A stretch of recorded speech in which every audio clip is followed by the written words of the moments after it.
W.F. House presents an unabridged recording of The Rachel Incident by Caroline O'Donoghue, narrated by Clara Harte.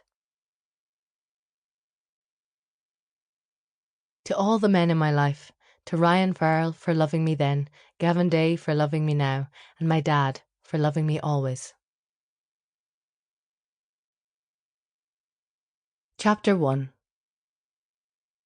I only ever really talk about Dr. Byrne with James Devlin, and so I always assumed that were he ever to come back into my life, it would be through him. I was wrong. He came via The Toy Show. The Late Late Toy Show is an annual Irish TV event whereby small children review the year's best toys and advise other children what to put on their Santa lists. It's a big deal if you're a child in Ireland, and a bigger deal if you're an Irish adult who lives abroad. It's a hard thing to explain to outsiders. This in itself is part of the appeal. Either you get it or you don't. You're one of us or you're not.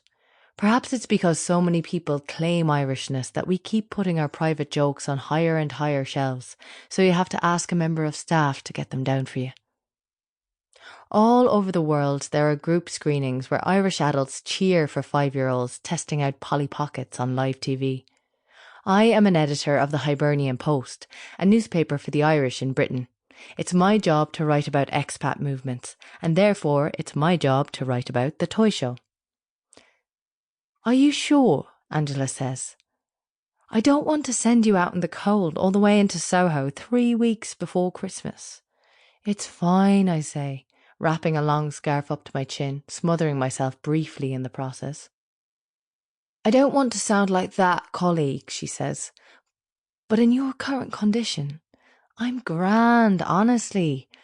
I rub at the dome of my stomach, having just recently settled into a period of relative calm in my pregnancy.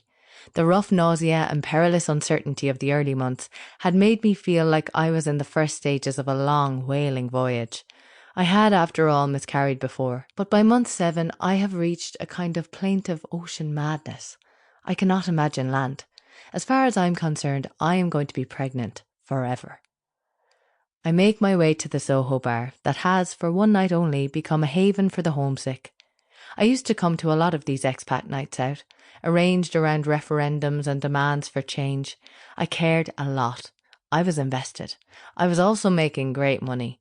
English papers were running a lot of features on the Irish fight for abortion, and I was one of the people they commissioned to write them. I interviewed campaigners, people from Mary Stopes, people who had lost daughters or wives to complicated childbirth, and a doctor that refused to act on behalf of the mother.